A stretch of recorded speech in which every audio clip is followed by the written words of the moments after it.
ભાઈ મને ભાગ્ય મળ્યા છે।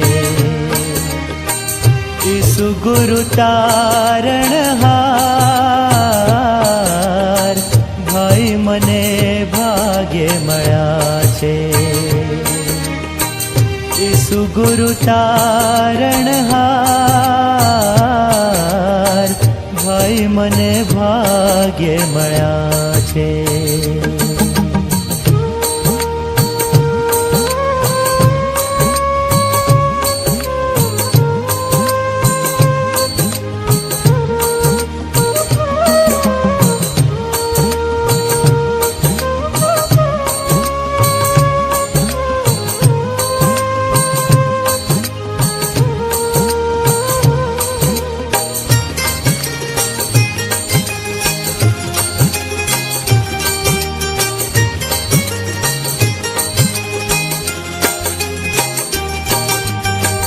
तन मन धन मारा प्रभु ने अर्पूं, तेनी जाऊं बलिहार।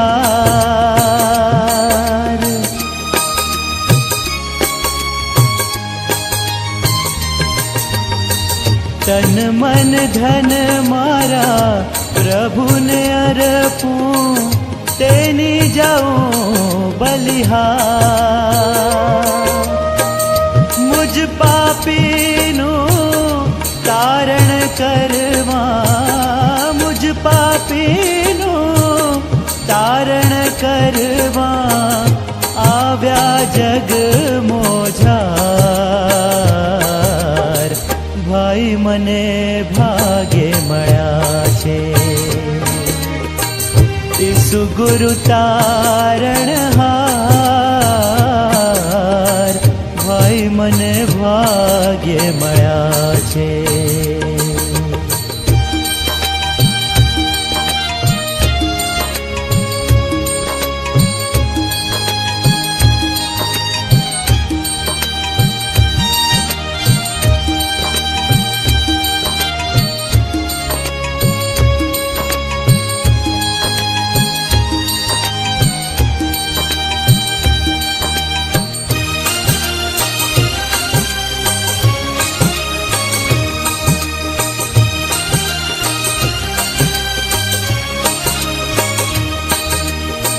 स्वर्ग छोड़ी प्रभु जगमाव्या, टाळवा कलंक केरो भार।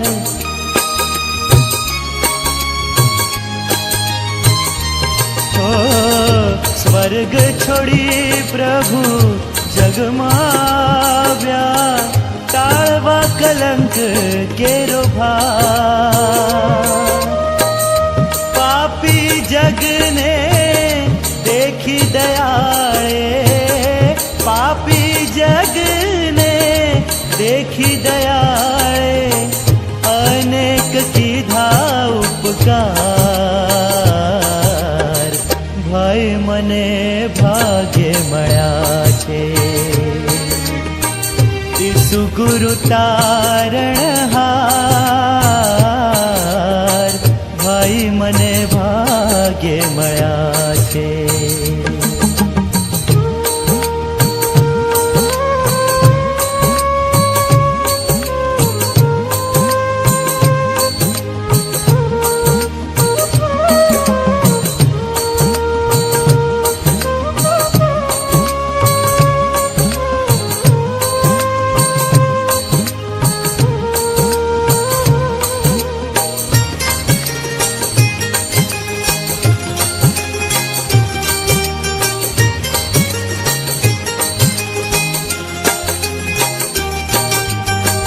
जे जन आश ईसु पर राखे, ते पामशे उद्धार।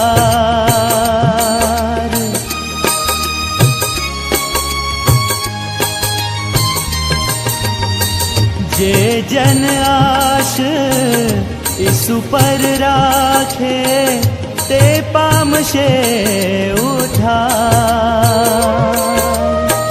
कहे विश्वासी गुरु गुण गाए, कहे विश्व વાસી ગુરુ ગુણ ગાય ઈસુનો બોલો જયકાર ભાઈ મને ભાગ્ય મળ્યા છે ઈસુ ગુરુ તારણહાર ભાઈ મને ભાગ્ય મળ્યા છે ભાઈ મને ભાગ્ય મળ્યા છે ભાઈ મને ભાગ્ય મળ્યા છે.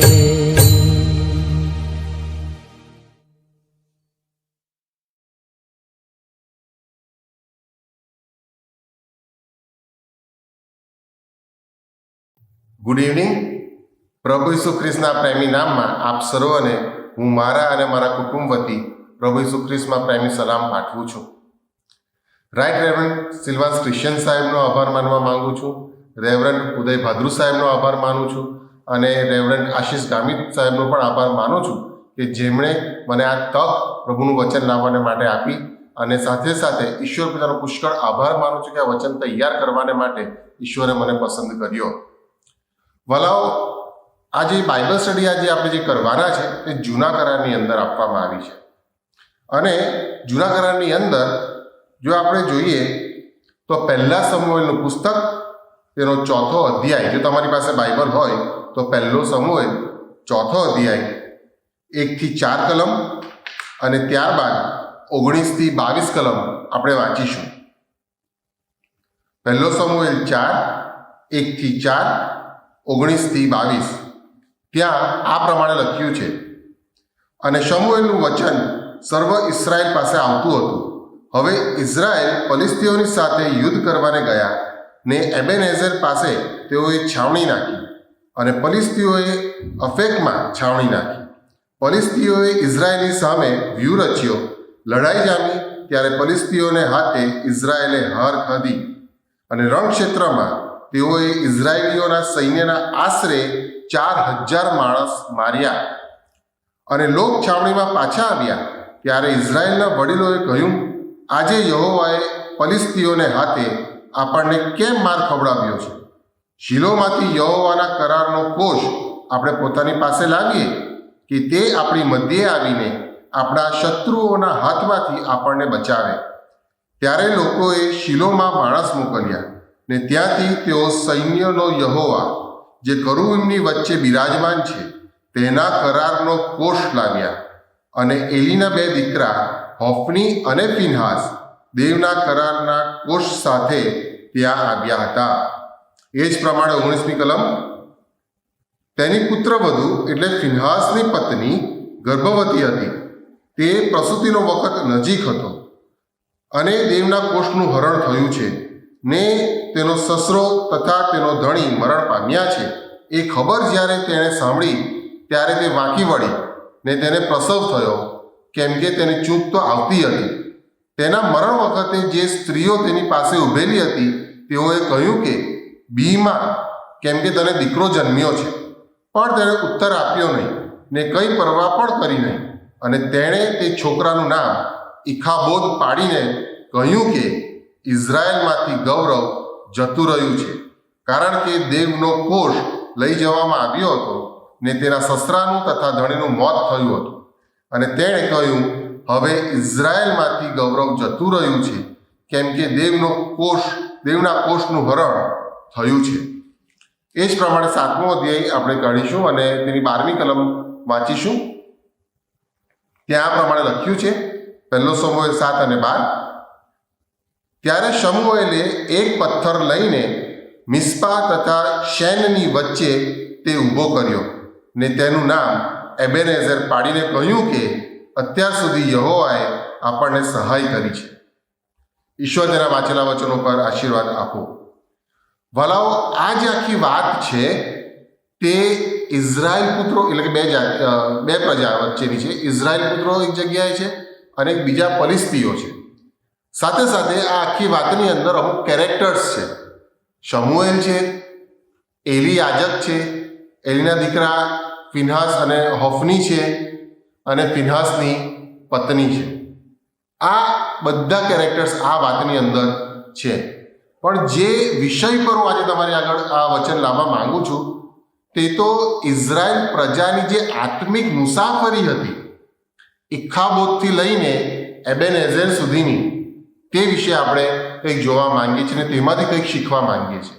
એટલે જે આ બાઇબલ સ્ટડીનો જે ટોપિકનું એ આપ્યો છે મેં ટોપિક, તેનું નામ છે ઇખાબોદથી એબેનેઝર. ઇખાબોદથી એબેનેઝર. આવો વાલાઓ, તેની અંદર આપણે જઈએ તે પહેલાં ટૂંકી પ્રાર્થના કરીએ, મસ્તકો પ્રભુ આગળ નમાવીએ. પ્રભુ, તમારો પુષ્કળ આભાર માનીએ છીએ કારણ કે તમારું અદ્ભુત વચન તમે અમને આપ્યું છે. અને પ્રભુ, તમે તમારા પાત્રો દ્વારા અમને ઘણી બધી વાતો શીખવો છો અને અમારા જીવનોમાં અમારે જે ઉતારવાની છે તેને પ્રભુ તમે અમને અમારી આગળ રજૂ કરો છો. માટે તમારી સ્તુતિને તમારી આરાધના કરીએ છીએ. પ્રભુ, આજનો જે આખો સમય છે તે દરેક જોનારને માટે અમે માંગીએ છીએ કે તેઓ આ વચન સાંભળે ત્યારે તેમના હૃદયની અંદર તે વચન કાર્ય કરે એવું તમે થવા દો. હું જબડ પાત્રને પણ તમારા વધસ્તંભની છાયા હેઠળ રાખો. તમે જે મને શીખવ્યું છે તે લોકોની આગળ યોગ્ય શબ્દની અંદર હું રજૂ કરી શકું એવું તમે થવા દો. ખાસ કરીને પ્રભુ, અમે માંગીએ છીએ કે તમારા આ અદ્ભુત વચનોમાંની આશ્ચર્યકારક વાતોનું અવલોકન કરવાને અમારી આત્મિક આંખો તમે ઉગાડો. આ માંગી વાલા તારના પ્રભુ ઈસુ ખ્રિસ્તના નામમાં માંગીએ છીએ બાપ, સાંભળોને સ્વીકાર કરો. આમીન. તો વાલાઓ, આપણે બાઇબલ ખુલ્લું રાખીશું અને 4થો અધ્યાય આપણી આગળ ખુલ્લો રાખીશું. મેં કીધું તેમ શમુએલની આખી આપણે જે એલિયાજકના બાળ શમુએલ છે અને એલિયાજકની આપણે જે વાત છે તે આપણે સગળા જાણીએ છીએ. અને તમે જોશો તો 3જા અધ્યાયની અંદર એના છેલ્લા પોર્શન્સમાં 19મી કલમથી લઈને આગળ જો જોઈએ તો ત્યાં પ્રભુ શમુએલને તૈયાર કરે છે. અને ત્યાં લખ્યું છે કે શમુએલ મોટો થયો અને યહોવા તેની સાથે હતો, તે તેનું એકે વચન નિષ્ફળ જવા દેતો નહીં. આ શમુએલ માટે ત્યાં લખવામાં આવ્યું છે. પ્રબોધવાણી આપવાની, પ્રબોધક તરીકેની જે સેવા છે તે શમુએલ હવે શરૂઆત કરે છે. અને 4થા અધ્યાયમાં જ્યારે આપણે જોઈએ છે ત્યારે એ મોટો થઈ ચૂક્યો છે અને તેની જે પહેલી જે ટાસ્ક છે તે છે ફલિસ્તીઓ અને ઇઝરાયલ પુત્રો વચ્ચેનું જે યુદ્ધ છે તેની અંદર પોતાનો ભાગ ભજવવો. આપણે જો અહીંયા જોઈએ તો 4થો અધ્યાય પહેલી કલમ એમ લખે છે કે શમુએલનું વચન સર્વ ઇઝરાયલ પાસે આવતું હતું અને ઇઝરાયલ ફલિસ્તીઓની સાથે યુદ્ધ કરવાને બહાર નીકળે છે. વલાઓ, 4થા અધ્યાયમાં શમુએલ પોતાની સેવા કાર્યની શરૂઆત કરે છે. અને જ્યારે યુદ્ધની આખી પરિસ્થિતિ ત્યાં ઊભી થાય છે ફલિસ્તીઓ અને ઇઝરાયલ પુત્રોની વચ્ચે, ત્યારે આપણે જોઈએ છીએ કે ત્યાં ઇઝરાયલ પુત્રો હારી જાય છે, ફલિસ્તીઓ વિજયી થાય છે અને ઇઝરાયલ પુત્રોના 4000 માણસો ત્યાં માર્યા જાય છે. હવે વિચાર એવો થાય કે ઇઝરાયલ પુત્રો આ વોર હારી કેમ ગયા? આ જે યુદ્ધ છે તે ઇઝરાયલ પુત્રો હારી કેમ ગયા? આ પ્રશ્ન ઇઝરાયલ પુત્રોને પણ થયો હશે અને તેમણે વિચાર્યું હશે કે આ યુદ્ધ અમે કેમ હારી ગયા. અને ત્યારે એમણે એનો જે નિષ્કર્ષ લાવ્યા એ પ્રશ્નનો જે ઉત્તર તેમને મળ્યો તે તો એવું કહે છે અહીંયા બાઇબલ કે તારા જે વડીલો હતા તેઓએ કહ્યું કે આપણી પાસે યહોવા દેવનો કરાર કોષ નથી ને એટલે આપણે હારી ગયા. ભલાઓ, આપણા જીવનમાં પણ આપણે છે ને ઘણી બધી વાર એમ માનીએ કે ઈશ્વર આપણી સાથે છે માટે આપણે હારીશું નહીં જ. આવો વિશ્વાસ રાખવો એ ખોટું નથી, પણ ઘણી બધી વાર આપણે તો પણ હારી જઈએ છીએ. ઇઝરાયલ પુત્રો તો પણ હારી ગયા. અને જ્યારે આવી બાબત બને છે કોઈના જીવનમાં ત્યારે હંમેશા એ વિચારે છે કે મારામાં શું ઉણપ રહી ગઈ. શું મેં પ્રાર્થના વિશ્વાસ સાથેની નથી કરી? હું બાઇબલ વાંચનમાં ઊણો પડ્યો છું? અથવા તો મેં પ્રભુ ભોજન વાસ્તવિક હૃદયે લીધું નથી? હું ક્યાં ખોટો છું? ક્યાં મારું કશું ખૂટે છે? ક્યાં ખૂટે છે? એ આપણે વિચારીએ છીએ અને તેને સરખું કરવાની કોશિશ કરીએ છીએ, પ્રયત્ન કરીએ છીએ.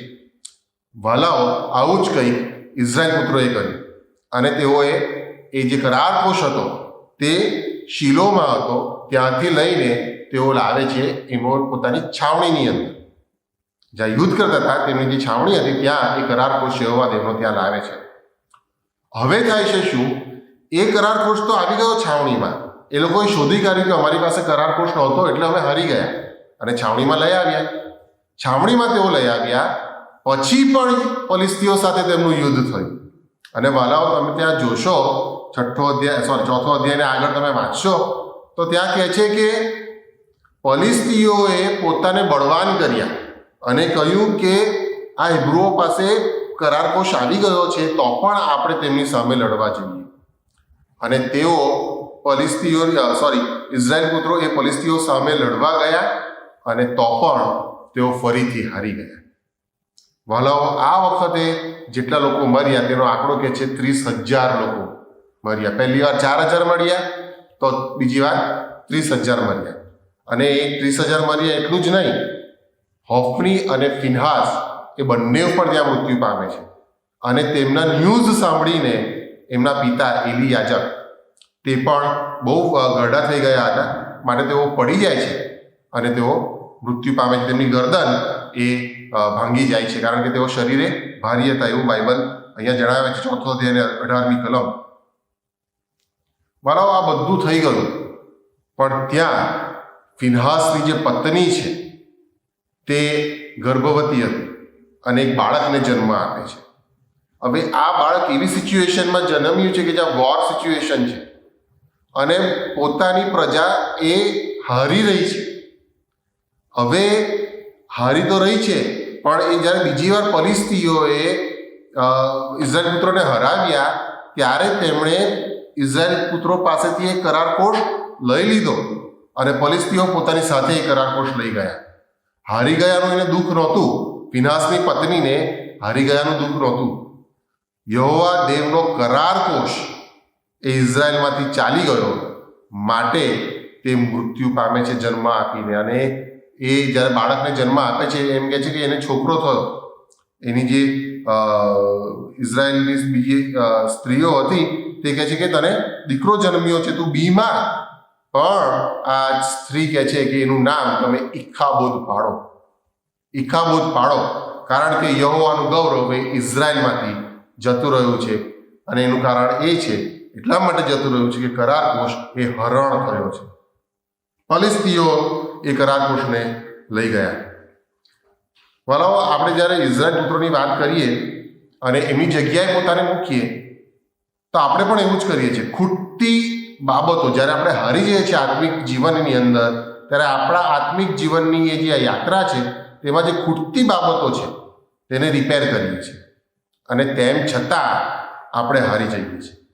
વાલાઓ, તમે જુઓ, પહેલી વાર જ્યારે તેઓ હાર્યા ઇઝરાયલ પુત્રો ત્યારે 4,000, બીજી વાર હાર્યા ત્યારે એના કરતાં 7 ગણા વધારે લોકો મર્યા. 30,000 લોકો ત્યાં મરે છે વધારે. આવું આપણી સાથે પણ થાય. બીજી વાર જે હારનું કારણ હતું તે હવે શોધવાનું હતું. બીજી વારનું જે કારણ હતું તે હવે શોધવાનું હતું અને ઇઝરાયલ પુત્રો એની પાછળ તેઓ કાર્ય કરે છે કે આપણે શોધી કાઢીએ કેમ બીજી વાર હાર્યા.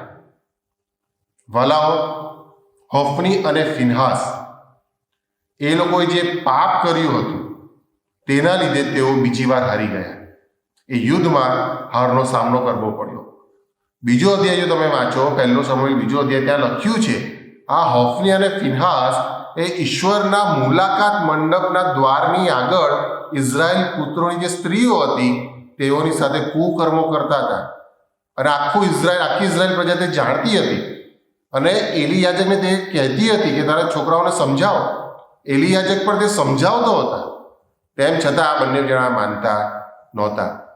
નિષ્ફળ દીકરાઓ, નિષ્ફળ પિતા. અને એ જે વળગી રહેલું પાપ હતું તે વળગી રહેલા પાપની સાથે અપવિત્ર જીવનની સાથે આ બંને હોફની અને ફિનહાસ ઈશ્વરના કરારકોશને શિલોમાંથી પોતાની છાવણીમાં લાવે છે. કરારકોશ તો આવ્યો પણ એ પાપ જેની પાછળ છે, જે હાથોએ એ પવિત્ર કરારકોશને, અતિ પવિત્ર કરારકોશને અડક્યા હતા, જે હાથો તે પાપી હતા. અને માટે બીજી વારની હાર એ 7 ગણી એ હાર હતી. કરારકોશ શિલોમાં હતો, ત્યાંથી છાવણીમાં લાવવામાં આવ્યો. ફલિસ્તીઓએ ઇઝરાયલ પુત્રોને હરાવી દીધા અને છાવણીમાંથી એ કરાર કોષ પોતાની સાથે તેઓ લઈ ગયા. ઈશ્વરનું ગૌરવ એ કરાર કોષમાં હતું અને ઈશ્વરનું ગૌરવ એ ફલિસ્તીઓની સાથે ત્યાં ચાલી ગયું. કેમ ઈશ્વરનું ગૌરવ એ કરાર કોષમાં હતું? કેમ એવું માનવામાં આવતું હતું કે ઈશ્વરનું ગૌરવ કરાર કોષમાં છે?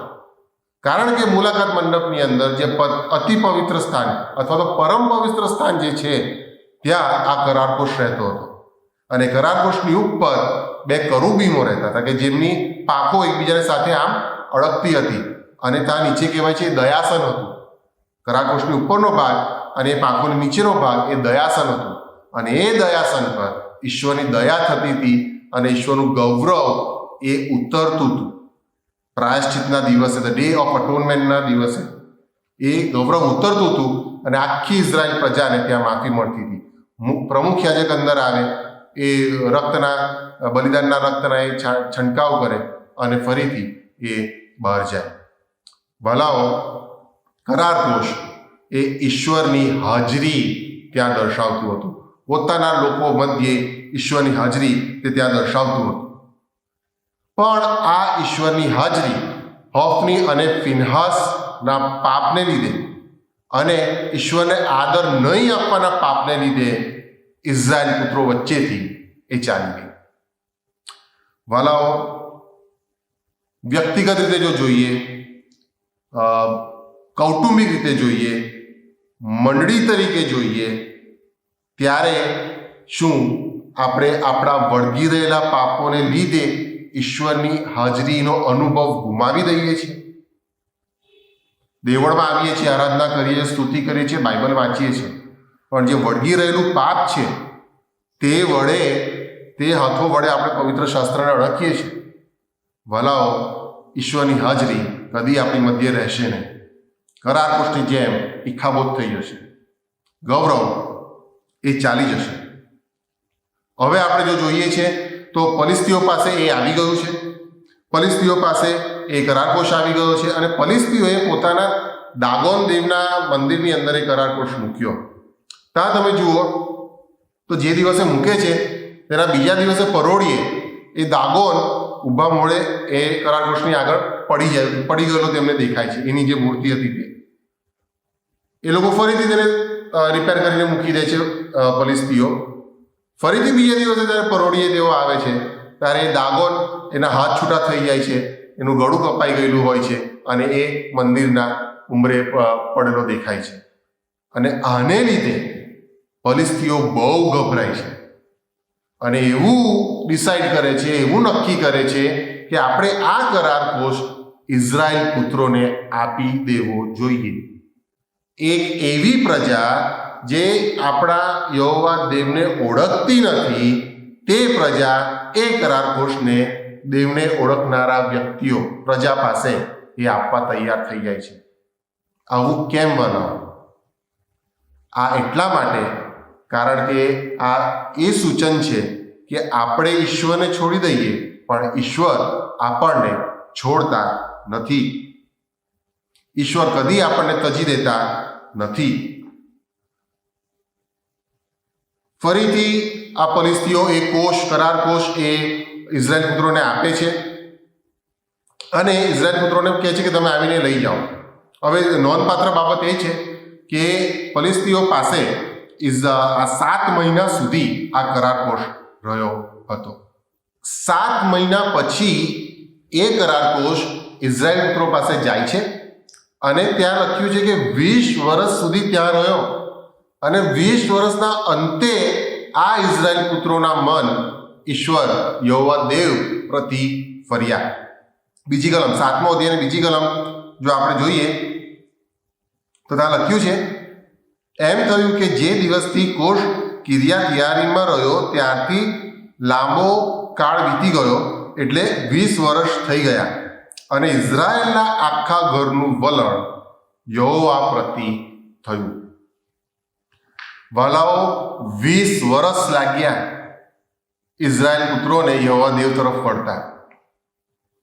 આજે આપણી ઉંમર કેટલી છે? આપણી પાસે કેટલા વળગેલા પાપ છે?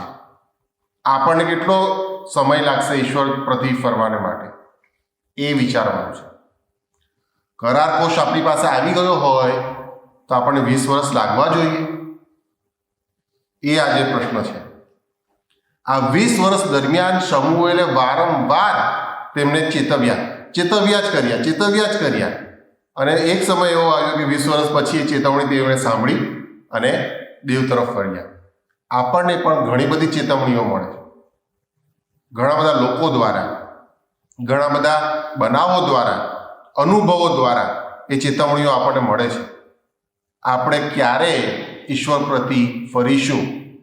આપણે ક્યારે એ વળગેલા પાપને મૂકી દઈશું? એ પ્રશ્ન છે. 7મો અધ્યાયની 4મી કલમ જો આપણે વાંચીએ તો ત્યાં લખ્યું છે, ત્યારે ઇઝરાયલ પુત્રો બલાઈમ તથા આશ્તોરેતને કાઢી નાખીને કેવળ યહોવાની ઉપાસના કરવા લાગ્યા. આખું જીવન પરિવર્તન થઈ ગયું. પસ્તાવો ત્યાં આપણને દેખાય છે. જોવાની વાત એ છે વાલાઓ કે આ જ્યારે યહોવા દેવ તરફ ઇઝરાયલ પુત્રો ફરે છે તો પણ હજી તો તેઓ પલિસ્તીઓના રાજની અંદર જ છે. એ લોકો પલિસ્તીઓ જ તેમની ઉપર રાજ કરી રહ્યા છે. અને જ્યારે પલિસ્તીઓ આ જુએ છે કે ઇઝરાયલ પુત્રોએ પસ્તાવો કર્યો છે ત્યારે ફરીથી પલિસ્તીઓ એ ઇઝરાયલ પુત્રો પર ચડાઈ કરે છે. અને આ વખતે કંઈક અલગ બને છે.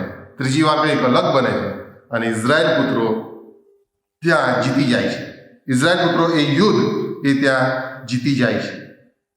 તમે જોશો 7મી કલમ, 8મી કલમ, 10મી કલમ, 11મી કલમ, એ તેઓ યુદ્ધ જીતી જાય છે. પહેલી 2 વાર હારી ગયા પણ ત્રીજી વાર તેઓ જીતી ગયા. કેમ? 4થા અધ્યાયમાં તેઓ હારી ગયા પણ 7મા અધ્યાયમાં તેઓ જીતી ગયા. કેમ? કારણ કે એ 4થા અધ્યાયમાં તેઓ પાપી હતા. 4થા અધ્યાયમાં તેઓ ઈશ્વરને આદર માન નહોતા આપતા. પોતાને જે ગમે તે પ્રમાણે જીવતા હતા, માટે તેઓ હારી ગયા. કરાર કોષ હોવા છતાં તેઓ હારી ગયા. પણ 7મા અધ્યાયમાં તમે જુઓ તો ત્યાં પસ્તાવો છે. વાસ્તવિક હૃદય ત્યાં આપણને જોવા મળે છે. જોવાની વાત એ છે કે પહેલી વાર જ્યારે 2 વાર હારે છે ને ઇઝરાયલ પુત્રો, ત્યારે ઇઝરાયલ પુત્રો પલિસ્તીઓ પર ચડાઈ કરે છે. પણ જ્યારે ઇઝરાયલ પુત્રો ત્રીજી વાર 7મા અધ્યાયમાં જોઈએ છે તો ઇઝરાયલ પુત્રો તો શાંત જ બેઠા છે પણ પલિસ્તીઓ તેમની ઉપર આવીને ચડાઈ કરે છે અને ઇઝરાયલ પુત્રો તેમને હરાવે છે. કેટલો મોટો તફાવત છે! કેટલો મોટો! પહેલી વાર, બીજી વાર પોતે શરૂઆત કરે છે અને હારી જાય છે. બીજી વાર શાંત રહે છે પસ્તાવિક હૃદયથી અને જીતી જાય છે. વાલાઓ, ઈશ્વર જ્યારે મનમાં આવે, આપણા હૃદયમાં કાર્ય કરે, ત્યારે આપણે શાંત બનીએ છીએ, ત્યારે આપણે પેશન્ટ બનીએ છીએ, ધીરજવાન બનીએ છીએ. અને જ્યારે આપણે એવું બનીએ છીએ ત્યારે આપણને એ વિજય ત્યાં મળે છે. વાલાઓ, પણ આ જે આખો પ્રોસેસ છે 4થા અધ્યાયથી લઈને 7મા અધ્યાય સુધીનો, ત્યાં એ આખો પ્રોસેસ, એ બધું જે કંઈ પણ બન્યું એ બધું એક વ્યક્તિએ જોયું અને તેનું નામ છે શમુએલ. એક વ્યક્તિએ તેનું નિરીક્ષણ કર્યું, ઓબ્ઝર્વેશન કર્યું અને તે છે શમુએલ. શમુએલે જે 4થા અધ્યાયથી લઈને 7મા અધ્યાય સુધીમાં જે જોયું ને તેના પરથી તે એક કન્ક્લુઝન પર આવ્યો અને તે તો આ કે યહોવા દેવ એમણે કદી પણ ઇઝરાયલ પુત્રોને એકલા મૂકી દીધા નહીં. ભલે તેમની વિરુદ્ધ ગયા, ભલે તેમની આજ્ઞા પ્રમાણે નહીં કર્યું, તેમ છતાં યહોવા દેવ ઇઝરાયલ પુત્રોની પડખે ઊભા રહ્યા. કદી તેમને મૂકી દીધા નહીં, હંમેશા તેમની સાથે રહ્યા. અને માટે 12મી કલમમાં 7મો અધ્યાય 12મી કલમમાં એમ કહે છે કે ત્યાં એમ લખ્યું છે કે અત્યાર સુધી યહોવાએ આપણને સહાય કરી છે. અત્યાર સુધી એટલે 7th ચેપ્ટરમાં નહીં, એ 4થા ચેપ્ટરથી અત્યાર સુધી યહોવાએ આપણને સહાય કરી છે. અને માટે તે શું કરે છે? મિસ્પા અને શેનની વચ્ચે એક પથ્થર મૂકે છે અને તેને નામ તે એબેનેઝેર એ શમુએલ નામ આપે છે. એબેનેઝેર નામ એ શમુએલ આપે છે. મિસ્પા અને શેન એની વચ્ચે એક પથ્થર. મિસ્પા એ દર્શાવતું હતું કે આત્મિક જે પરિસ્થિતિ હતી ઇઝરાયલ પુત્રોની તે મિસ્પા દર્શાવતું અને જે શેન છે તે શારીરિક વિજય ત્યાં દર્શાવતું. મિસ્પામાં જે થયું તે આત્મિક વિજય દર્શાવે છે, ત્યારે શેનની અંદર એ શારીરિક વિજય, વાસ્તવિક વિજય તે દર્શાવે છે, રિયલ વિજય. મિસ્પામાં તેઓ આત્મિક રીતે જે આ પાપો હતા તેને મૂકી દીધા, પસ્તાવો કર્યો અને ઈશ્વર તરફ ફર્યા ઇઝરાયલ પુત્રો, અને એનું જે પરિણામ આવ્યું શારીરિક વિજય તેમને શેનની અંદર મળ્યો. અને વચ્ચે એ મૂકે છે એક પથ્થર. પ્રશ્ન મને એવો થાય કે કેમ આટલું બધું ઇઝરાયલ પુત્રોને ઈશ્વરે સાચવ્યા, પડખે ઊભા રહ્યા, તો પણ એક જ પથ્થર કેમ મૂક્યો? કેમ બહુ બધા પથ્થરો ના મૂક્યા? કેમ 12 પથ્થર ના મૂક્યા? કેમ એક જ પથ્થર મૂક્યો? એ પ્રશ્ન થવો જોઈએ. કોઈ લાકડું નહીં મૂક્યું, બહુ બધા પથ્થરો ના મૂક્યા, પણ એક જ મૂક્યો. અને તેનું કારણ એ છે કે એ પથ્થર એટલે પ્રભુ ઈસુ ખ્રિસ્ત એ ખૂણાનો મુખ્ય પથ્થર છે કે જે વિજય અપાવે છે.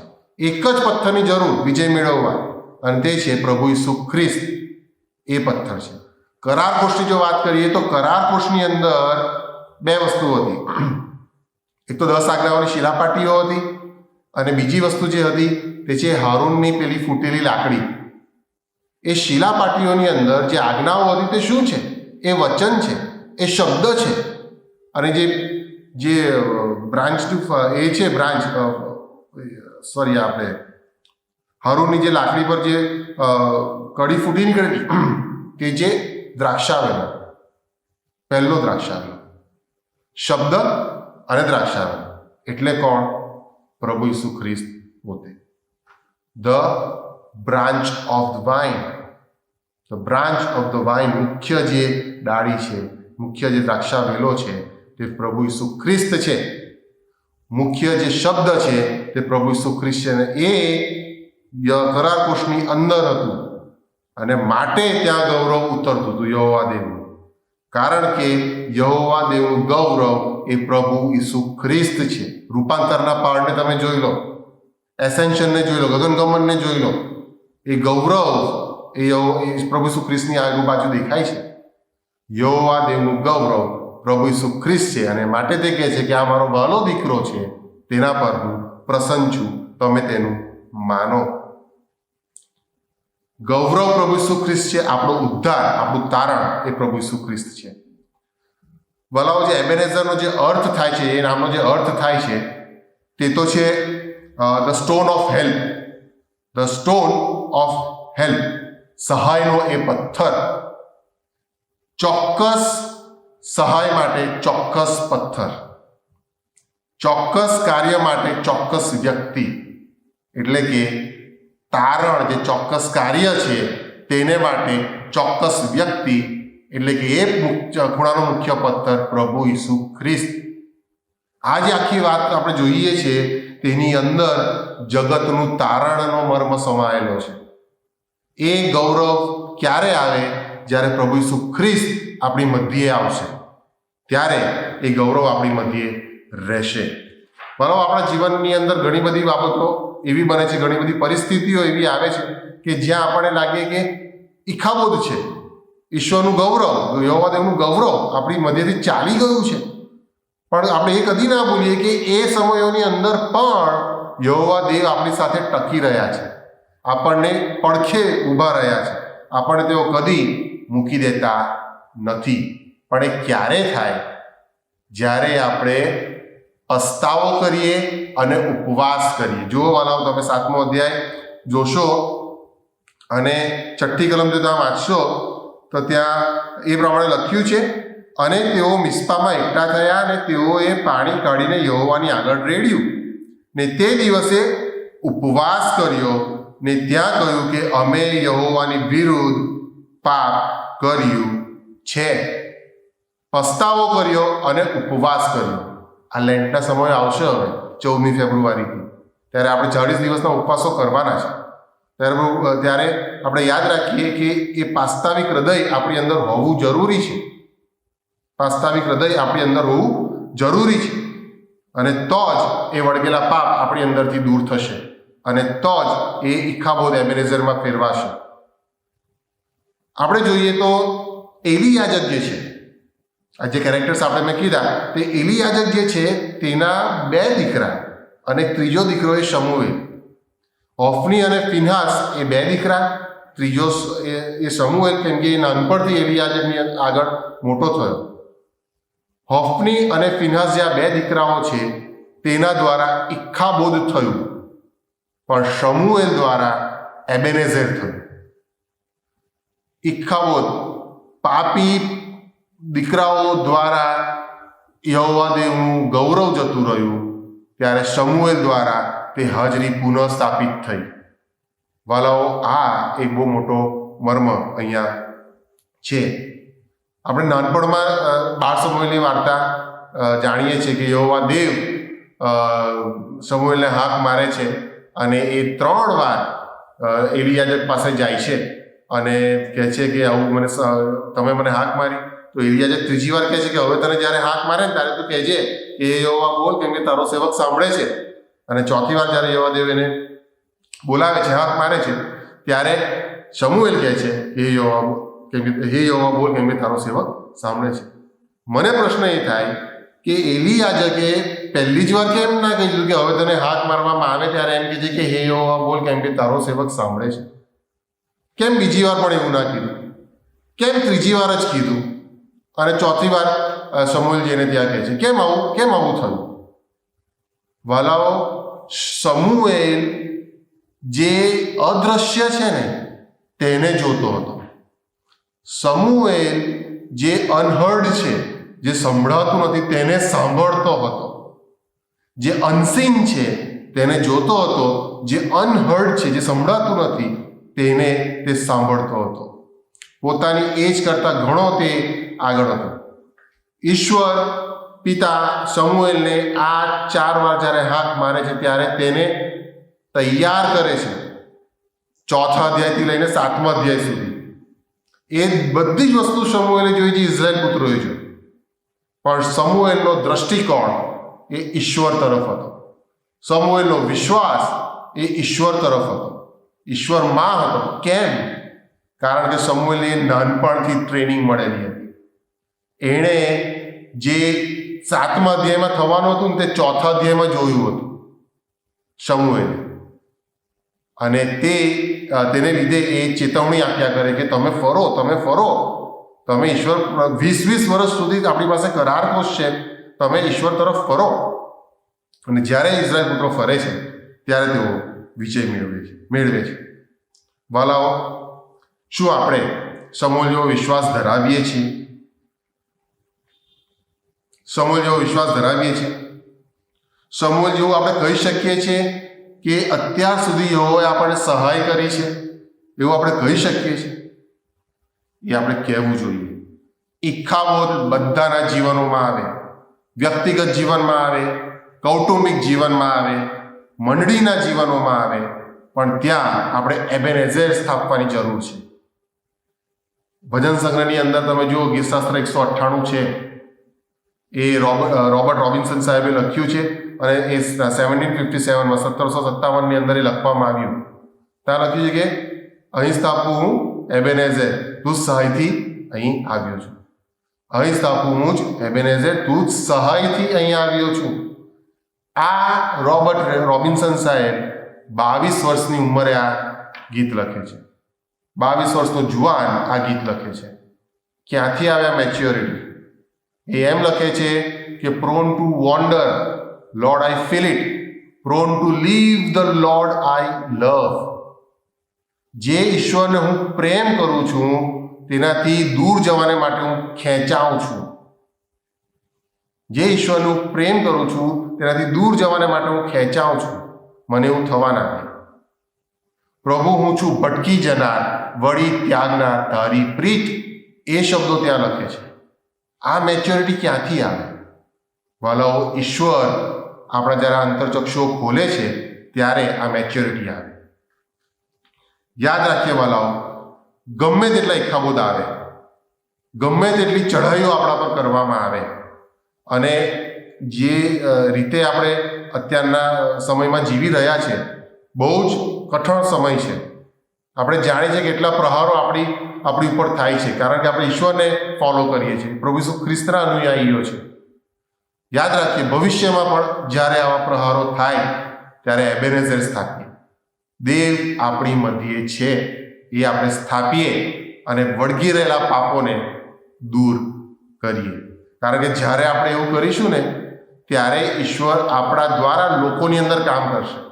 માથી લખેલો 5મો અધ્યાય અને તેની 16મી કલમ કહે છે કે અમને અમારું જીવન એવી રીતે જીવવાને શીખો કે અમને જ્ઞાનવંતુ હૃદય પ્રાપ્ત થાય. That is true, but than is કે અમારી રૂઢિકરણીઓ જોઈને લોકો આકાશમાંના બાપની સ્તુતિ કરે, એ ત્યાં લખવામાં આવ્યું છે. વાલાઓ, શું આપણી રૂઢિકરણીઓ જોઈને લોકો આપણી આકાશમાંના બાપની સ્તુતિ કરે છે કે આપણે જગત જેવા છીએ? જો ફલિસ્તીઓને હરાવવા હોય તો કરારકોશ આપણી પાસે હોય તો પણ પસ્તાવો, ઉપવાસ અને દેવ તરફ ફરવું એ અગત્યનું છે. જો આપણે નથી કરતા તો ઇખાબોદથી લઈને એબેનેઝર સુધી પહોંચી શકતા નથી. ઘણા બધા લોકો ઇખાબોદમાં રહી જાય છે, ઘણા બધા લોકો વચ્ચે આવીને રહી જાય છે, પણ ઘણા બધા લોકો એબેનેઝર પણ સ્થાપે છે. વડીલોએ એબેનેઝર સ્થાપ્યું છે. જુવાનો અહીંયાથી અહીંયા સુધી પહોંચશે એવી જ આપણે આશા રાખીએ. ઇખાબોદથી લઈને એબેનેઝર, ફ્રોમ ઇખાબોદ ટુ એબેનેઝર, ઈશ્વર આપણને લઈ જાય એ જ પ્રાર્થના સાથે આપણે અહીંયા બંધ કરીશું. પોતાના હૃદયોને તૈયાર કરીએ, પોતાના મનોને તૈયાર કરીએ. આવો ટૂંકી પ્રાર્થના કરીએ. પ્રભુ, તમારો પુષ્કળ આભાર માનીએ છીએ, કારણ કે તમે અતિ ઉત્તમ ઈશ્વર છો. જે મર્મ તમે અમને શીખવ્યો છે અને જે પ્રભુ પસ્તાવાવાળું હૃદય તમે અમને આપવા માંગો છો તે અમે ગ્રહણ કરી શકીએ એવું તમે થવા દો. ઇચ્છાબોધ અમારા જીવનમાં આવે છે, તમારું ગૌરવ કદાચ અમારા જીવનમાંથી લેવાઈ ગયું એવું અમને લાગે છે, પણ પ્રભુ તમે અમારી પડખે ઊભા રહો છો, તમે અમને તજી દેતા નથી. અને ત્યારે અમને ભાન થાય છે કે અમારે તમારી તરફ ફરવાનું છે, અને ત્યારે અમે એ અનુભવ સાથે એબેનેઝર સ્થાપીએ છીએ કે અત્યાર સુધી યહોવાએ અમને સહાય કરી છે. વાલાઓ, પ્રભુ અમારા વાલાઓ જે આ પ્રાર્થના કરી રહ્યા છે તેઓને પ્રભુ તમે તમારા કૃપા હેઠળ રાખો, તમારી કૃપા હેઠળ રાખો, અને પ્રભુ તેમને એબેનેઝર સ્થાપવાને માટે સામર્થ્ય અને સમજણ પૂરા પાડો. આખા સમય દરમિયાન તમે અમારી સાથેને પાસે રહ્યા, તમે અમને મર્મો શીખવ્યા, તેના માટે પુષ્કળ આભાર માને છે. તમે મારી પણ સાથે રહ્યા માટે તમારો પુષ્કળ આભાર માનું છું. આ માંગ્યોવાળા તારનાર પ્રભુ ઈસુ ખ્રિસ્તના નામમાં માંગુ છું બાપ, સાંભળોને સ્વીકાર કરો. આમીન. Thank you. God bless you all.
સાંજને બપોરમાં અંધારી રાતમાં રહેજો સંગાથ મારા હે પ્રભુ. સાંજને બપોરમાં અંધારી રાતમાં રહેજો સંગાથ મારા હે પ્રભુ.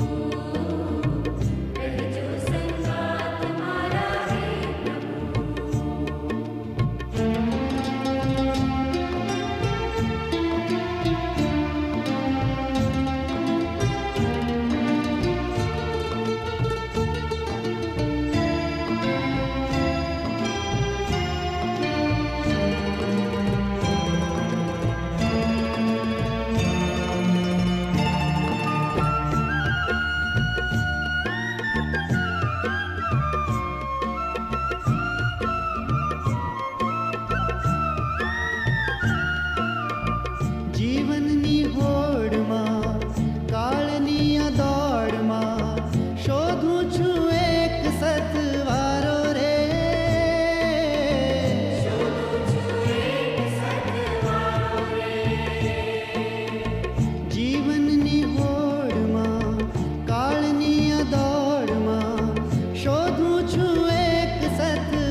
કાળજાની કોરમાં રહેજો સંગાત મારા હે પ્રભુ.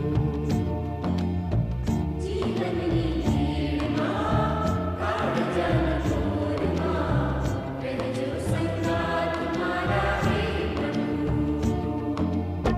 સુખમાં ને દુઃખમાં ધક ધકતા ધૂપમાં રહેજો સંગાત મારા હે પ્રભુ. સુખમાં ને દુઃખમાં ધક ધકતા ધૂપમાં રહેજો સંગાત મારા હે પ્રભુ. રહેજો સંગાત મારા હે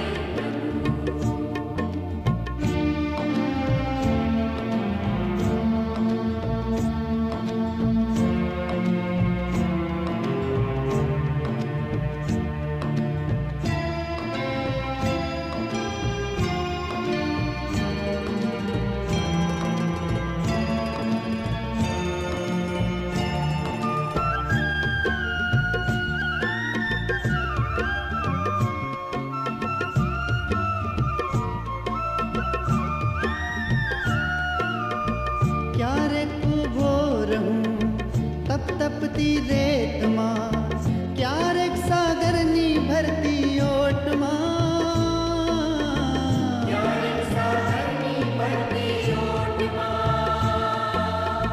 ક્યારેક ઊભો રહું તપ તપતી રેતમાં, ક્યારેક સાગરની ભરતી ઓટમાં.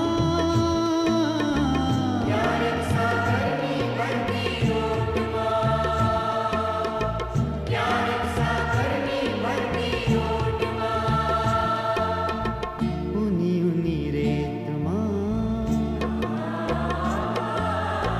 ઊની ઊની રેતમાં જગતા નીરમાં રહેજો સંગાત મારા હે પ્રભુ.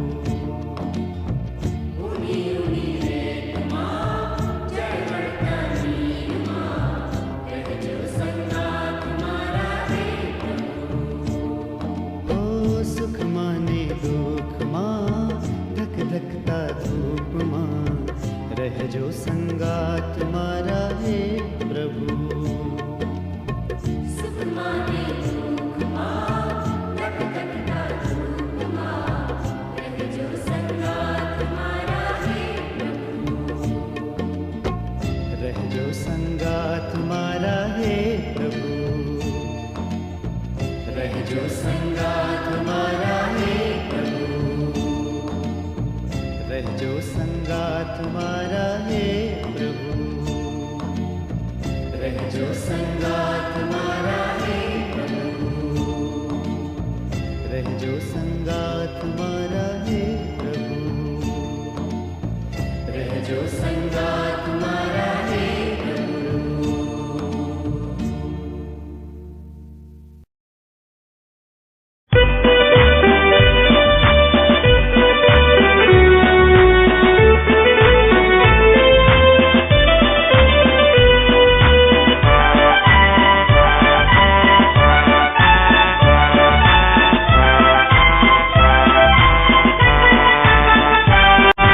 જ્યારે યુદ્ધ કઠણ લાગે ને વેરી કરે ઢોર, ઈસુ થજે આગેવાને અમને આગળ દોર.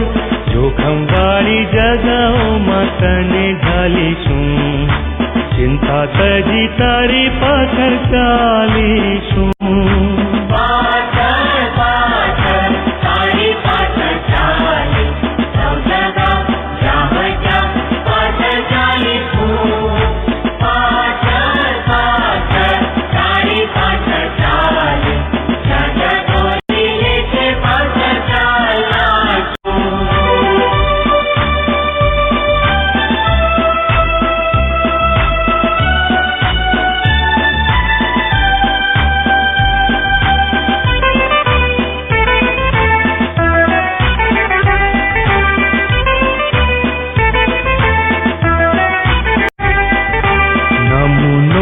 આપ્યો અમને ભારે કચ્છ બેઠી, માટે જે તું કહે છે તે કરીશું ખુશીથી. તારો નમૂનો લઈને આજ્ઞા નિહાળીશું, પ્રીતિ થકી તારી પાછળ ચાલીશું. પાછળ પાછળ તારી પાછળ ચાલી, સૌ સદા જ્યાં ત્યાં પાછળ ચાલીશું. પાછળ પાછળ તારી પાછળ ચાલી, જ્યાં જ્યાં દોરી લે છે પાછળ ચાલાશું.